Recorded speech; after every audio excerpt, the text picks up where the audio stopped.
Estaremos hablando hoy bajo el tema el Dios de toda consolación. Segunda de Corintios capítulo 1, versículo 3 al versículo 4. Y declara la escritura de la siguiente manera. Si alguien lo tiene, le agradezco, lea conmigo. Dice: bendito sea el Dios y Padre de nuestro Señor Jesucristo, Padre de misericordias y Dios de toda consolación, el cual nos consuela en todas nuestras tribulaciones, para que podamos también nosotros consolar a los que están en cualquier tribulación, por medio de la consolación con que nosotros somos consolados por Dios. Reitero este verso 3. Bendito sea el Dios y Padre de nuestro Señor Jesucristo, Padre de misericordia y Dios de toda consolación. Hemos leído Segunda de Corintios, especialmente en este capítulo 1, versículo 3 al 4. Y aquí hay una declaración muy importante que muestra como en pocos pasajes de la Escritura el corazón rasgado de un hombre de Dios llamado Pablo. Y es que en esta declaración Pablo hace un inicio, empieza a hablar a esta comunidad de fe de los Corintios en este primer capítulo. Y él comienza con una exaltación al nombre de Dios. Bendito sea el nombre del Dios y Padre de nuestro Señor Jesucristo. Pero entonces él hace allí una pausa y describe dos aspectos relevantes de la naturaleza de Dios. Él dice: Dios es el Padre de misericordias. Y luego dice: el Dios de toda consolación. Alrededor de más de 10 veces en estos pasajes bíblicos, tan solo en este cuadro, Pablo usa una palabra muy determinante y muy importante para el momento actual en que nosotros vivimos. Pablo habla de la palabra consolación. Diga conmigo: consolación. Y 10 veces en estos versículos él usa literalmente la palabra consolación en el entendimiento o bajo la dinámica de una expresión que significaba llamar a alguien que vive un proceso difícil y ponerlo a nuestro lado. Consolar involucra tomar a alguien que pasa por alguna adversidad y colocarlo al lado nuestro para poder acompañarle en el proceso. Así que la realidad expresada por Pablo en esta escritura tiene un planteamiento relevante. Pablo hace una presentación de el Señor y su naturaleza en base a algo que muchos creyentes no conocían y todavía en el tiempo de hoy no conocen. Cuando nosotros estudiamos las escrituras desde tiempo antiguo, nos damos cuenta que Dios quiso darse a conocer de diversas formas.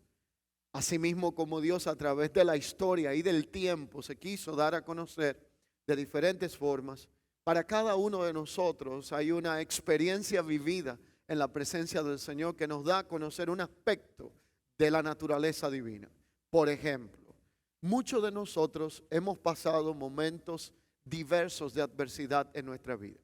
¿Quién es que no se ha visto en un momento de necesidad material, de carencia, de crisis, si se le puede llamar? Y en el momento que usted cree que ya usted no puede más o que no tiene respuesta alguna, algo acontece de parte de Dios o a alguien Dios usa para hacer un milagro de provisión y Dios se revela a nuestras vidas como el Dios proveedor. De esa misma forma, en el tiempo antiguo, para Israel, en momentos de gran adversidad, Dios se dio a conocer como Jehová Jireh, el Dios de toda provisión, el que puede intervenir en los momentos donde pensamos que ya no hay solución y salida a alguna situación de índole material que estemos viviendo. ¿Quién es que no ha vivido una etapa de su existencia en donde, aquejado de alguna situación de salud o alguien cercano, Dios en su soberanía decide hacer una intervención milagrosa y sanar al que está enfermo o intervenir en alguna situación de nuestra vida? Lo mismo sucedió para el pueblo de Israel. Y en un momento determinado ellos conocen al Señor como Jehová Rafa, aquel que es Dios, pero también es sanador. ¿Y quién es que no ha vivido algún momento de conflicto, de persecución, de adversidad o de algo que se dice de usted que no es cierto y usted no encuentra cómo defender la causa? Pero Dios en su justicia interviene a favor de nuestra vida. Y la Escritura identifica que Israel en circunstancias similares identificó al Señor como Jehová Nisi, aquel que es nuestra bandera, nuestro estandarte, aquel que levanta bandera de victoria a favor de nuestra vida. Si así vamos a hablar, nos tomaría tiempo en esta mañana para describir la experiencia que tuvimos cuando, envueltos en nuestros delitos y pecados, conocimos al Dios de misericordia. Cuando en medio de estar perdidos en nuestra realidad existencial y conforme a la naturaleza adámica caída que heredamos de nuestros primeros padres, conocimos la salvación del Señor por medio de Cristo, y para nosotros se da a conocer como el Dios de nuestra salvación. Así que Pablo, entendiendo todo esto, decide presentar una faceta que no muchos conocían del Señor. Él dice: el Dios de toda misericordia es también el Dios de toda consolación. ¿Por qué Pablo hace este planteamiento con tanta vehemencia? Así que la Escritura entonces nos presentan al Señor como el Padre de misericordia y Dios de toda consolación. Cuando uno lee esta palabra, tiene el presentimiento, por lo menos puede discernir entre líneas, a un Pablo que no solamente conoció las misericordias del Señor, sino también que tuvo la experiencia del consuelo de Dios de primera mano. No porque alguien se lo dijo, no porque alguien se lo contó, sino porque él lo vivió. Así que aquí la palabra consolación viene de una raíz un tanto antigua y su etimología es una palabra que muchos de nosotros relacionamos de otra forma. Es la palabra paraklesis. Voy a repetirlo: paraklesis. Y esta palabra paraklesis es la misma palabra que se usa para describir lo que en el Evangelio, según San Juan, en su capítulo 14 y sus versos primarios, Jesús hace cuando habla a sus discípulos de que Él sería crucificado, pero luego resucitaría y nos enviaría al Espíritu de verdad, al otro Consolador. Por eso Juan capítulo 14 presenta lo que la Biblia llama el Paracletos. Y el Paracletos es la expresión usada para hablar de la presencia del Espíritu Santo como el otro Consolador que estaría con nosotros. Jesús describe algunas características de su Espíritu acompañando nuestra vida en medio de cualquier momento vivido. Número 1, Jesús dice: Él estaría con vosotros todos los días, en los buenos y en los malos, hasta el fin del mundo. Lo segundo que dice la Escritura es que Él os guiará a toda verdad, porque no hablará por su propia cuenta, sino que Él tomará de lo mío, dijo Jesús, y os lo hará saber a vosotros. Todo lo eterno, todo lo encapsulado en el tiempo, todo lo profundo del secreto de la sabiduría de Dios será dado a conocer por medio de la persona del Espíritu Santo de Dios, aquel Consolador que estaría con nosotros todos los días hasta el fin. Pero la idea detrás de la palabra consolación en el Nuevo Testamento trasciende a el acompañamiento. Tiene que ver con algunas realidades. Número 1, fuerzas para ayudar a aquel que lo necesita. Número 2, hacer fuerte al que está débil.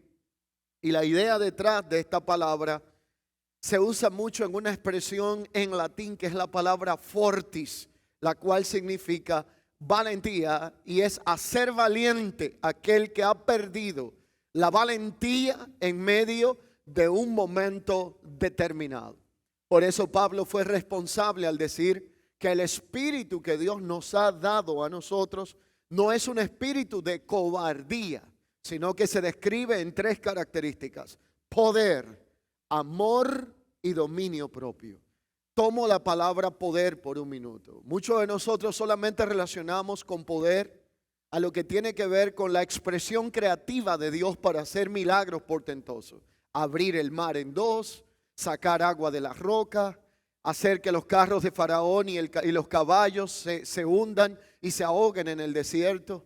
Hacer que de un momento a otro descienda lluvia de los cielos, entre otras formas. Para nosotros la expresión poder solamente queda limitada para muchos creyentes a la palabra dunamis. Pero hay otra expresión para poder que es la palabra kratos. Tiene que ver con lo creativo del poder de Dios en nuestra vida. Por eso la Escritura presenta el poder que actúa en nosotros. Poder de Dios no es solamente expresión externa de un milagro creativo. Poder de Dios es que cuando usted está derrotado en el suelo, cuando no tiene fuerza, cuando no tiene ni siquiera aliento para levantarse, su poder nos da fuerzas en medio de la debilidad, nos levanta de cualquier situación donde estemos, y ese mismo poder que tiene que ver con la presencia del Señor se traduce en consolación a nuestra vida. Así que el Dios de toda consolación es también expresado por medio de la presencia de su Santo Espíritu como el Consolador, como el Paracletos. Y Dios en cada aspecto de su ser está lleno de consolación, fortaleza y ayuda para nosotros en medio de cualquier circunstancia que podamos vivir. Pero la intención de Dios en la consolación tiene un objetivo más amplio que el que nosotros estamos acostumbrados a conocer. Dios siempre que consuela nuestras vidas lo hace con la idea en mente de que la consolación que nosotros experimentamos se traduzca en una consolación que sea dada para otros. Somos consolados para ser convertidos en instrumentos de consolación, dando por gracia lo que por gracia hemos recibido. Cada vez que Dios consuela nuestra vida, hay una impresión de un compromiso en nosotros de que con la misma consolación que Dios ha socorrido nuestra vida en cualquier momento de adversidad, nosotros estamos llamados a ser de consolación a otros que viven momentos difíciles, que pasan por situaciones similares. Y para que no nos quepa duda, la Escritura dice que los mismos padecimientos que nosotros estamos viviendo, cuales sean, también los están viviendo otros de nuestros hermanos alrededor del mundo. Cuando tú crees que tu problema es grande, tienes que darte cuenta que otro está pasando una situación peor. Si piensas que tu crisis es la única, hay gente que está viviendo cosas que usted tal vez ni siquiera se está imaginando. La idea de la Escritura nunca consistió en hacer una competencia de quién tiene el problema más grande. Esto no es para que usted compare la prueba vivida con la prueba del otro, la tribulación suya con la tribulación del otro. Pero sí para que se dé cuenta que no es solo el que está en el proceso, sino que hay otros que están viviendo circunstancias similares. Así que el planteamiento escritural es dado para que nosotros entendamos que el consuelo de Dios es dado y recibido por medio de la consolación que Dios nos ha dejado en Cristo Jesús. Pero el tema es el siguiente. Por lo regular, ninguno de nosotros, escuche bien, ninguno de nosotros por lo regular experimenta la consolación y el conocimiento del Dios de toda consolación a través de otra persona primariamente en nuestra vida. Por lo regular, la mayoría de nosotros vivimos nuestras mayores experiencias de consolación cuando conocemos esta faceta de Dios y la vivimos directamente de Él. Voy a plantearlo de esta manera. La gente nos abraza, la gente nos bendice, se identifica con nuestros procesos.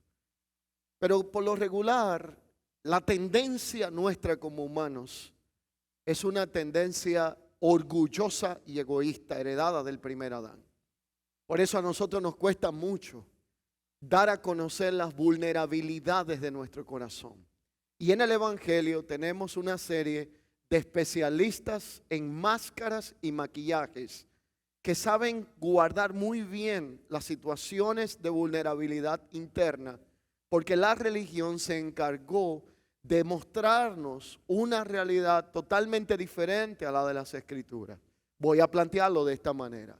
Usted y yo no solo somos espíritu, también tenemos alma y también tenemos cuerpo. Usted y yo no estamos victoriosos los 365 días del año. Que yo sepa, usted y yo también tenemos días donde amanecemos, que nos sentimos mal, tenemos deseos de llorar, no queremos ver a muchas personas. Esto no sé si le pasa a usted, pero me ha pasado a mí, ¿verdad? Y como yo sé que estoy hablando con gente muy espiritual, probablemente esto no es su caso, pero usted y yo todavía no hemos alcanzado la plenitud total en Cristo. Vamos rumbo allá, pero todavía nuestro cuerpo se enferma, todavía se cansa, todavía pasamos por desgaste, todavía vivimos en tribulaciones y en momentos de adversidad. ¿Dónde viene la dinámica que ahora Pablo quiere desconstruir y reafirmar por medio de esta palabra? Que la comunidad de los Corintios tenía un problema similar al que vivimos en nuestro tiempo. Ellos tenían muchos dones espirituales, habían llegado a entender que ellos no podían sentirse mal en algún momento determinado, porque esto es sinónimo de algún tipo de debilidad espiritual. Hay creyentes que han llegado a pensar que sentirse mal, sentirse tristes, sentirse en algún momento de vulnerabilidad emocional es una señal de falta de fe. Hay otros que han llegado a pensar, por causa del poder engañoso de la religiosidad, que pedir oración está mal. Y por eso no se atreven a pedir la oración a otros, aunque su vida se esté yendo a pedazos. Hay personas que entienden que en el momento que usted le dice a alguien, ora por mí, usted está mostrando una señal como de debilidad espiritual o de falta de fe. Y esto es todo lo contrario. Pablo dice, el Dios de toda consolación nos ha consolado en nuestras tribulaciones. Pablo desmonta las máscaras de un evangelio que se presenta solamente en victoria, pero no se identifica con el sufrimiento de Cristo. Y este es precisamente el punto que en el tiempo de hoy ha hecho una confrontación en cuanto a aspectos de nuestra teología. Y esta es la realidad o el meollo que hoy quiero dejarles como una impronta en su espíritu. ¿Qué ha pasado en nuestro momento? Veíamos una iglesia militante, veíamos creyentes victoriosos todo el tiempo, gente que usted los saludaba y le decía una expresión de triunfalismo y de éxito que era arrollante. Llegó un tiempo de pandemia y empezamos a ver otra cara de la moneda. Lo cierto es que en el tiempo que nos ha tocado vivir, la humanidad y aún nosotros como hijos de Dios estamos asediados por múltiples situaciones de aflicciones y dolor. Algunas influyen de cerca y otras a la distancia. Hay vivencias propias y ajenas que han traído tanto dolor y devastación en nuestro tiempo que han dejado a su paso de esta pandemia actual cantidad de personas afectadas. Y como si todo esto fuera poco, no bien acaba una temporada devastadora, ahora respiramos un aire de guerra, en donde todo es mala noticia a diario, donde amenazas globales hacen que preocupaciones sean activadas, donde hay quienes se han provocado todo este tipo de cosas y con una idea en mente que quien sea que ha diseñado todo lo que hoy estamos viviendo ha tenido planes en mente que van más allá del colapso sanitario de una población, van más allá de todo lo que tiene que ver la coartación de libertades. Creo que tiene que ver con el aspecto del colapso de una economía global. Si hoy en día usted se da cuenta, son cantidad de personas que por una forma u otra están sufriendo. El que no ha perdido el trabajo le ha quebrado la empresa. El que no ha visto hijos que no puede darle lo que antes le proveía. El matrimonio se ha visto en amenaza de muchas personas en este tiempo. Cantidad de familias que incluso conozco han tenido la fatídica experiencia de que tan solo por un encuentro amoroso familiar hubo un contagio masivo. Conozco un ministro, perdió 5 familiares en menos de 2 semanas. Madre, hermanos, primos, tan solo en una reunión familiar se contagiaron todos y uno por uno fue muriendo y colapsando. Todas estas experiencias de frustración, de dolor, se viven en la carne, se viven en el cuerpo humano. Y si bien es cierto que Dios opera suministrándonos su fortaleza por medio del Espíritu, todavía tenemos los pies en esta tierra. Todavía hay gente que está viviendo depresión. Todavía hay familias que quisieran escuchar que su empresa no va a quebrar, pero lamentablemente ya es demasiado tarde. Otros que han perdido trabajo y no saben cómo sustentar a sus hijos. Necesitamos un evangelio que no solamente plantee conocimiento elevado teórico y teológico. Necesitamos un evangelio que traiga respuesta de parte de Dios al que está en crisis y en necesidad. Necesitamos un evangelio que pueda impartir consolación al que está viviendo momentos de adversidad. Lo cierto es que una gran parte de creyentes en un momento estuvo firme, no lo hemos vuelto a ver más. Y la pregunta a hacernos, ¿qué les pasó? Y la respuesta puede ser que la encontremos en algunas declaraciones. El que vivió su vida solamente conociendo a Dios en base a la experiencia de la provisión, solamente conocía a Dios cuando Dios proveía. El que vivió su vida solamente viendo a Dios intervenir de evento en evento, cuando ellos pararon, entonces dejó de ver a Dios obrar en su vida. Necesitamos conocer al Dios de toda consolación. Necesitamos entender que sin duda alguna vivimos en un mundo o planeta al que no pertenecemos, dice la Escritura, como sistema, y se hace necesario que hoy más que nunca, como hijos de Dios y como familia en la fe, la iglesia de Cristo viva y predique un evangelio integral que proponga respuesta de parte de Dios a la crisis que está viviendo cualquier ser humano. Hay personas en este momento que usted la puede visitar con la mejor intención y empezarle a hablar de conocimientos teológicos y le cerrarán la puerta en su cara porque no es lo que ellos están necesitando. Lo único que están necesitando es a alguien que se identifique y se ponga a su lado en el dolor que están viviendo. Que les haga entender que no los hace menos espirituales derramar una lágrima. Que les haga entender que el hecho de sentirse mal no es sinónimo de falta de fe. Porque la realidad es que este es el evangelio de Jesucristo. Esto fue lo que Cristo propuso en un momento determinado. Pero entender que hemos sido consolados para ser de consolación es una tarea que nos llevará tiempo, incluso hasta vivencia. En este sentido, todo lo que Pablo plantea es que él dice que todas las tribulaciones que había vivido y todas las pruebas que había vivido habían sido con un propósito. El propósito era el permitirle ser consolado para ser de consolación. A quienes hablaba era la comunidad de los corintios. Por eso 2 de Corintios capítulo 1 versos 5 al 7 dice de la siguiente manera: porque de la manera que abundan en nosotros las aflicciones de Cristo, así también abunda por el mismo Cristo nuestra consolación. Pero si somos atribulados es para vuestra consolación y salvación. Y si somos consolados es para vuestra consolación también. Así que sufrir aflicciones, padecimientos, nos identifica con Cristo y hace que tengamos un resultado. ¿Cuál es el resultado que plantea las Escrituras? Quisiera aquí yo citar 2 capítulos de la Biblia muy conocidos, pero muy pocas veces detenidos a observar. Es Hebreos capítulo 11 y Hebreos capítulo 12. 2 pasajes de la Biblia atribuidos de manera anónima, aunque por su estilo literario algunos pensamos que pudo haber sido uno de estos escritores que ya conocemos. Así que el punto es que Hebreos capítulo 11 hace un planteamiento magistral. Es lo que muchos han llamado el salón de la fama de la fe.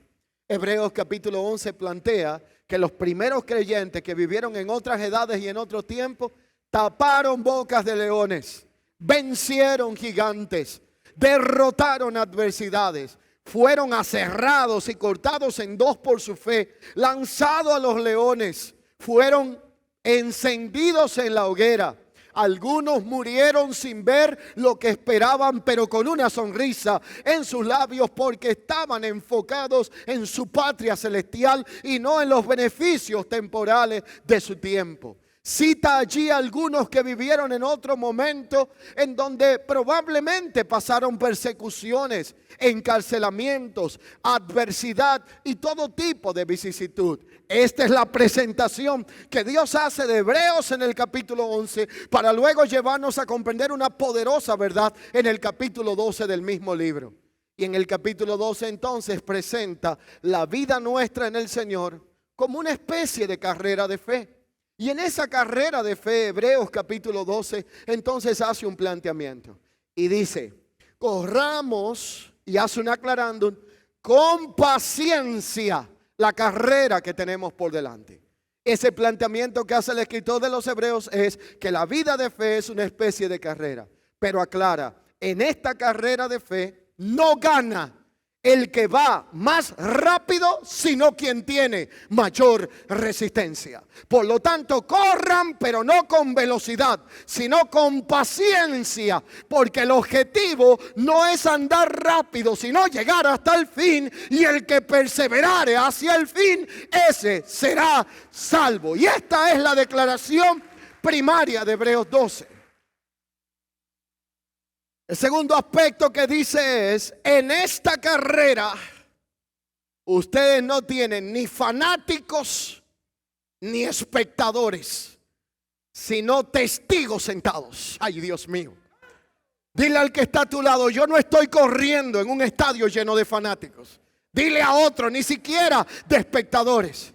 Estoy corriendo delante de testigos. Y la palabra testigo es aquel que estuvo en un proceso o en un acontecimiento. Lo vivió, no se lo contaron. Y como lo vivió, ahora tiene la autoridad moral y legal para decir cómo pasaron las cosas.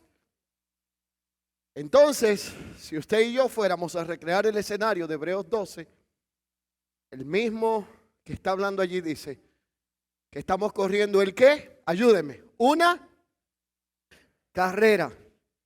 ¿De qué es la carrera? De fe, no de competencia. ¿Cómo se corre? No con velocidad, sino con paciencia. Pero todo el que corre en un estadio está rodeado de miles de testigos, de miles de espectadores, de miles de fanáticos. Y los espectadores y los fanáticos tienen la tendencia de que te aplauden cuando lo hacen bien. Y te abuchean y humillan cuando no lo haces como ellos lo están esperando. Y la mayoría de nosotros hemos caído en el síndrome de la aprobación. La mayoría de los creyentes, la burbuja de la religión, le has hecho pensar de que la imagen de éxito tiene que mantenerse por encima de cualquier circunstancia. Por eso vivimos tantas vidas hipócritas, en victoria y sonriendo ante la gente y llorando cuando llegamos a nuestras casas para que otros piensen que estamos bien, cuando en el fondo no sabemos que si mostramos la realidad de nuestra existencia, por lo menos habrá un hermano que te levante la mano y te ayude a orar en medio de tu proceso. La mayoría hemos desarrollado una especie de vida maquillada para mostrar una apariencia de estar bendecidos en las redes sociales. Y cuando usted mira las redes sociales de la mayoría de creyentes en nuestros días, pareciera que los departamentos de consejería están vacíos, que los matrimonios ya no necesitan conferencias para entrenamiento e instrucción, porque todo se ve bonito, todo el mundo está agarrado de la mano, se ve feliz. Aparente condiciones de éxito, victoria, triunfo, rodeada de una realidad que a veces no es bueno ni siquiera hablar de ello. En medio de ese panorama, el escritor a los Hebreos plantea en el capítulo 12 lo siguiente, dice, usted y yo estamos corriendo en un estadio, tenemos una carrera. Voy a recrear esto de un momento, el estadio de nuestra ciudad aquí para que nos ubiquemos. Si usted y yo tuviéramos ahora mismo todos nosotros en ese terreno corriendo, tuviéramos alrededor de 17,000 asientos llenos de fanáticos y espectadores, aplaudiendo nuestras hipocresías y criticando nuestras realidades. Pero lo que Dios está diciendo es mucho más poderoso. Él está diciendo que esta carrera la vamos a correr rodeado de testigos. ¿Y quiénes son los testigos que rodean esta carrera? Olvídese por un minuto del estadio de nuestra ciudad y piense que cuando usted y yo corremos esta carrera, en este caso, según lo que Dios dijo en el capítulo 11 de Hebreos y después plantea en el 12, quien está sentado en primera fila, voy a citarles al primer testigo que está ahí viéndonos correr: Abraham, el padre de la fe. A este hombre Dios le dijo: dame lo que tú más amas. Ay, Dios mío, entrégame a tu Isaac. Y Abraham tuvo que amarrar la leña, el holocausto, ir a la montaña y levantar el cuchillo para sacrificar a su propio hijo. Hasta que en el momento final, cuando ya no había escapatoria, Dios proveyó un cordero y Abraham entendió que Dios estaba hablando no del hijo de Abraham, sino del hijo de Dios, Cristo, que sería sacrificado por amor de vosotros. Imagínese que en segunda fila usted tiene a un hombre como David, un hombre que falló al Señor, que vivió momentos de adversidad, y de pronto ese David que se dividió Absalón su reino, que llegó un momento que transgredió los límites de la santidad, que vivió la persecución de Saúl, las amenazas de un sistema y todo lo que en su momento padeció, está allí en segunda fila viéndonos. Imagínese que en tercera fila está el mismo Jesús sentado allí, como bien lo describe la Escritura, y está viéndonos como testigo. Y nosotros que estamos quejándonos por momentos de adversidad que vivimos, por decepciones que vivimos de personas cercanas, Él está allí viéndonos como testigo, pendiente de que si Judas lo traicionó a Él, y si la multitud que dijo bendito el que viene en el nombre del Señor, luego dijo dennos a Barrabás y crucifíquenlo a Él, Él entonces dirá: ¿de qué ustedes se están quejando en este momento de la vida? Un Abraham diría: ¿por qué ustedes les duele si le han quitado lo que amaban cuando a mí Dios me pidió mi propio hijo? Un David diría: ¿por qué no te levantas después de haber caído? Si yo cometí uno de los peores errores y Dios me restauró y me levantó, ¿cómo no lo hará también contigo? Porque esa nube de testigos que está ahí al lado no solamente vivió la consolación de Dios, sino que hoy en día está allí presente para que cuando usted y yo nos queremos rendir, cuando usted y yo decimos que no podemos más, cuando usted y yo pensamos que todo se ha terminado, miremos los testigos que vencieron antes que nosotros, que soportaron antes que nosotros y que fueron consolados antes que nosotros, para que ahora nuestra fe no se canse hasta desmayar. Y Pablo dice: en nosotros abundan las aflicciones de Cristo, y estas aflicciones no quedarán sin fruto. Así que 2 Corintios 11, 23 al 28 describe por lo menos algunas de las aflicciones que Pablo vivió. Vivió y habló de lo que él vivió y experimentó en Cristo. Habla de azotes, prisiones, peligros de muerte. Fue apedreado, naufragó en alta mar, peligros de ladrones, amenazado por los otros judíos de su nación y luego peligro de los gentiles por quienes creyó en hablarles el evangelio de Jesucristo. Peligros en la ciudad, peligros en el desierto, peligros de falsos hermanos, en fatiga, en desvelos, en hambre, en sed, en ayunos, en frío y en desnudez. Pero Pablo sabía que todos los sufrimientos y realidades evidenciaban la marca de que estaba identificado con Cristo. Porque un evangelio sin procesos, sin pruebas, sin dificultades y sin sufrimiento no es evangelio. Porque el real evangelio de Jesucristo no es parar de sufrir, sino entender que en el mundo tendremos aflicción, pero no temamos, porque el que ha vencido al mundo está con nosotros, consolándonos para darnos la victoria juntamente con Cristo también. Y Pablo entonces dice: asimismo abunda también en nosotros nuestra consolación, la consolación en Cristo. Y esa consolación en Cristo es aquella que Jesús habló de ella cuando en Juan 16:33 Jesús anuncia y dice: en el mundo tendréis aflicción, pero confiad, yo he vencido al mundo. Así que el planteamiento de Pablo es que él le dice a los corintios: si estamos siendo atribulados es para vuestra consolación y salvación. Y esa consolación y salvación que él estaba hablando a los corintios le hacía capaces de soportar así como él estaba soportando. Así que en realidad el planteamiento que está haciendo Pablo aquí es el siguiente. Él dice: ustedes están viviendo situaciones, adversidades y procesos con un fin. Dios quiere darles a conocer su consolación. Él quiere que conozcan al Dios de toda consolación con una meta y un propósito en mente. Diga conmigo que luego de ser consolado, yo pueda ser transformado y convertido en un instrumento de consolación. ¿Cuántos quieren ser instrumentos de consolación? Óigame bien, en este tiempo presente y en los días que se avecinan en la tierra, necesitaremos muchos instrumentos de consolación que puedan dar a otros de lo que han recibido de parte del Señor, que puedan manifestar la gracia que Dios ha manifestado en nuestra vida. Y la idea del Nuevo Testamento no está limitada cuando habla de un peso o de una aflicción como algo específico de un problema. La antigua palabra griega que se usaba para aflicción tenía originalmente una idea de alguien que está viviendo una presión física.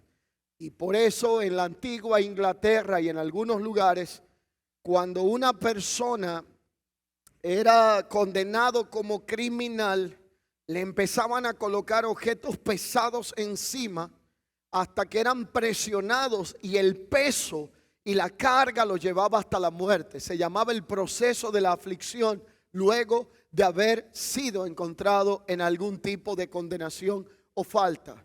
Por eso cuando uno está en procesos de aflicción, hay cosas que pueden pasar en nuestra vida. Allí es donde empezamos a perder el deseo por algunas cosas que antes anhelábamos. Hay personas que dejan a veces hasta de ingerir alimentos. Por eso cuando usted lee el Salmo 107, declara en sus primeros versos y dice: algunos habitaban bajo presiones de oscuridad. Su alma aborrecía todo alimento. Pero Dios envió su palabra y los sanó, los libró de su ruina. Por lo tanto, ese sufrimiento que produce la aflicción y la presión produce una especie de identificación. Y esa identificación también nos hace ser uno con los padecimientos de Cristo. Jesús fue descrito como un varón experimentado en quebranto. Y 2 de Corintios 1:8, Pablo dice que no quiere que ignoren acerca de su tribulación, de la cual fueron abrumados más allá de su fuerza, pero entendió y aprendió que el Dios que resucita a los muertos le libró y le librará. Y de esta manera Pablo aprendió 3 secretos que debemos de aprender en medio de cualquier proceso donde Dios se muestra como el que consuela nuestra vida. El primer secreto que aprendió Pablo es que en medio de todo conflicto, Dios quiere producir en nosotros una confianza en Él tal de manera que aprendamos a dejar de confiar en nuestros propios recursos, en nosotros mismos y en nuestras propias fuerzas. Lo primero que Pablo aprendió fue que no debía de confiar más en sí mismo que en el Señor. Lo segundo que Pablo aprendió es que el Dios de toda consolación sabe librarnos de cualquier situación o amenaza que estemos viviendo en nuestra vida. Y lo tercero que Pablo aprendió fue que cuando hay oración en medio de un proceso, la oración obra a favor de nuestra vida. Y aquí me tengo que detener un minuto. Usted no es menos espiritual porque pida oración. Usted no es quizás menos fuerte porque reconozca que necesita oración en un aspecto de su vida. De hecho, el mismo apóstol Pablo solicitó a la comunidad de Corintios que orara por él. La Biblia dice que no orar es pecado, porque cuando nosotros pensamos que no necesitamos oración o no necesitamos orar, con nuestra actitud estamos diciendo que no necesitamos a Dios porque podemos arreglarnos nuestros problemas por nuestra propia capacidad y por nuestra propia cuenta. Pero cuando nosotros oramos, le estamos diciendo a Dios: yo no puedo solo con esto. Te necesito a ti. Necesito tu intervención en mi vida. El resultado final de la consolación es transformar nuestro entendimiento en instrumentos de consolación para otros.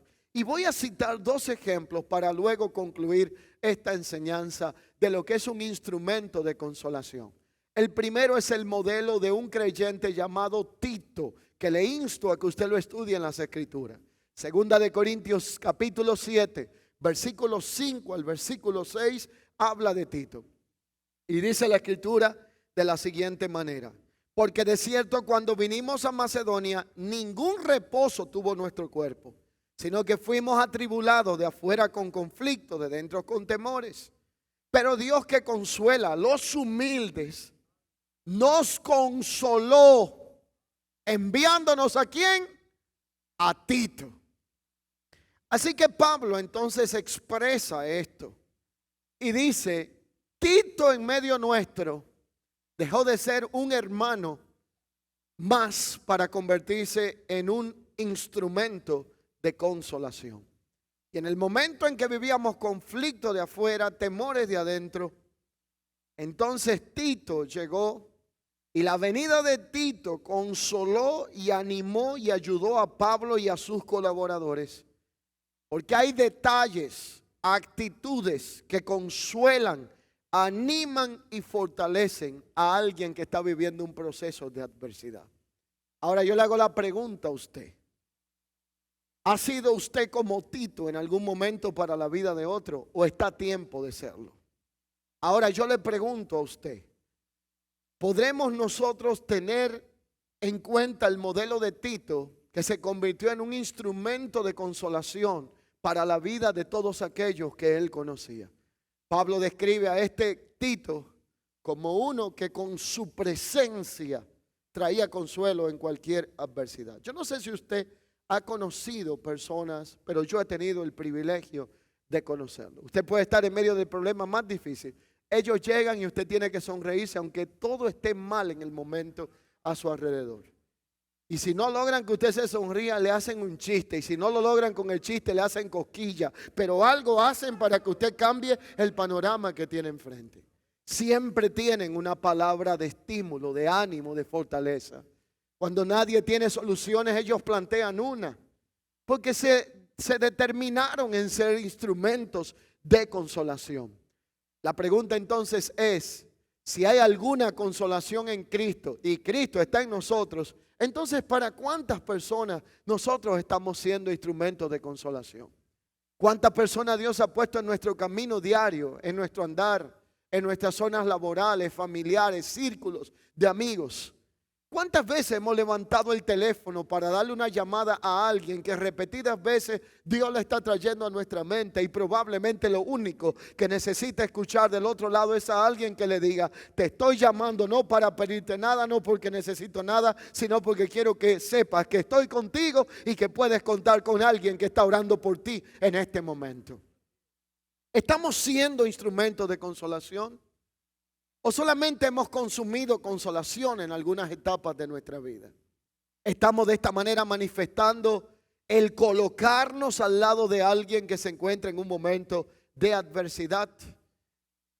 El segundo modelo que quiero dejar hoy y luego concluir es el de Bernabé. En el libro de los Hechos, capítulo 4, versículo 36, encontramos la historia de un hombre levita, oriundo de Chipre, llamado José. Hechos 4:36. Su nombre original era José. Pero había tanta compasión, tanta generosidad, tanto amor de Dios y tanta consolación en este hombre, que los apóstoles decidieron que este hombre no podía llamarse José y le cambiaron el nombre. Y dijeron, este hombre tiene que llamarse Bernabé. Y el nombre Bernabé significa hijo de consolación. Y yo me pregunto, si Dios es el Padre de toda consolación, ¿cómo no nos caería a nosotros de bien que donde lleguemos la gente diga, ahí nos llegó José, ahí nos llegó Mario, ahí nos llegó Pedro, el que acaba de entrar por esa puerta es un hijo o una hija de consolación? Y por cuanto un hijo de consolación anda allí, Dios impartirá consuelo y fortaleza a todo aquel que les rodea. Pablo usó a Bernabé como un ejemplo de alguien que vivió una vida desprendida, amó a los demás, entendió que servir no era una carga, sino un privilegio. En un momento determinado, Pablo lo llevó a acompañarle a su viaje. En un momento determinado, Bernabé y Pablo tuvieron una ruptura por un sobrino de este que se llamaba Juan Marcos. Y después de un proceso prolongado, Pablo dice, tráeme a Juan Marcos, porque ya aprendió la lección y ahora será útil para esta tarea. Todos nosotros, al igual que Tito, al igual que Bernabé, al igual que Pablo, el ejemplo de Cristo, como hijos de Dios, estamos llamados a alentar a otros, algunos que están débiles en la fe, otros que volvieron atrás. Pero usted y yo nunca podremos dar lo que no conocemos y lo que no hemos recibido. Primero necesitamos conocer al Dios de toda consolación. Y si no hemos conocido la consolación de Dios, tenemos que aprender a identificarla, porque ella siempre ha estado presente en nuestra vida. Segundo, convertirnos en instrumentos de consolación. No es una tarea que demande un año de instituto ni años de teología. Lo único que necesitamos para poder ser instrumentos de consolación es dejar que el corazón nuestro lata con el corazón de Dios y empezar a identificar que hay más personas que necesitan consuelo y fortaleza de la que nosotros nos estamos imaginando. Yo quiero dejarle una tarea en este día, que no se oculte el sol en este día, que no vayamos a dormir en este día hasta que no identifiquemos por lo menos 3 personas del círculo de amigos, de personas de tu familia o conocido, que Dios mismo ponga en tu mente y tu corazón, y que hoy le envíes un mensaje, le des una llamada, pero no para hablarle de problemas ni para criticar a nadie, sino para decirle: estoy contigo en medio de tu adversidad. Hay alguien que se coloca a tu lado de parte de Dios.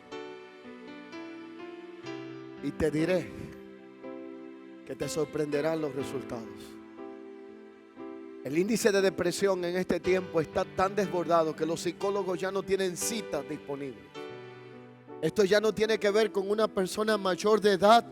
No tiene que ver con alguien que está en un tiempo avanzado o que ya no tiene las fuerzas de antes o que fracasó en el intento. Hoy día, hasta niños hay por cantidades inimaginables afectados emocionalmente, donde ya no ven esperanza, donde este mundo se ha encargado, este sistema actual se ha encargado de bombardearnos día y noche de malas noticias, de un panorama incierto y sombrío. De forma que ha logrado nublar la esperanza en Cristo que debemos de tener cada uno de nosotros como hijos de Dios. Usted y yo decidimos en qué vamos a terminar convertidos: o en promotores de malas noticias o en instrumentos de consolación, que aún en medio del caos actual podamos llevar una palabra de consuelo, de esperanza y de fortaleza de parte de Dios. Consolar es estar al lado de uno que está solo. Quien está solo busca la soledad porque ordinariamente está triste. Pero la práctica más llana de la consolación la dejó Jesús establecida a través de la Escritura. Mateo 25, 35 al 40, con este pasaje concluyo. Él dijo: porque tuve hambre y me diste de comer, tuve sed y me diste de beber, fui forastero y me recogiste, estuve desnudo y me cubriste, enfermo y me visitaste, en la cárcel y vinisteis a mí. Entonces los justos le respondieron diciendo: Señor, ¿cuándo te vimos hambriento y te sustentamos, sediento y te dimos de beber? ¿O te vimos forastero y te recogimos, desnudo y te cubrimos? ¿O cuando te vimos enfermo o en la cárcel y vinimos a ti? Y respondió el rey diciéndoles: de cierto os digo que cuando lo hicisteis a uno de estos mis hermanos más pequeños, a mí lo hicisteis. Conclusión: hoy más que nunca necesitamos considerar ser instrumentos de consolación, que traigamos consuelo y refrigerio a la vida de otros.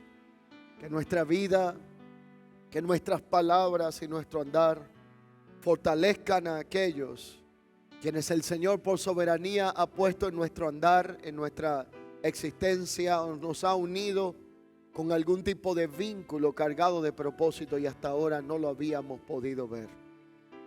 El Dios y Padre de nuestro Señor Jesucristo es el Dios de toda misericordia, pero también el Dios de toda consolación. Él nos consuela en todas nuestras tribulaciones para que podamos convertirnos en instrumentos de consolación y con la misma consolación que hemos sido consolados podamos ser de consolación a otros que viven situaciones similares de adversidad. Yo les encomiendo hoy a Dios y a la palabra de su gracia, que tienen el poder para guardarnos y darnos herencia entre los santificados.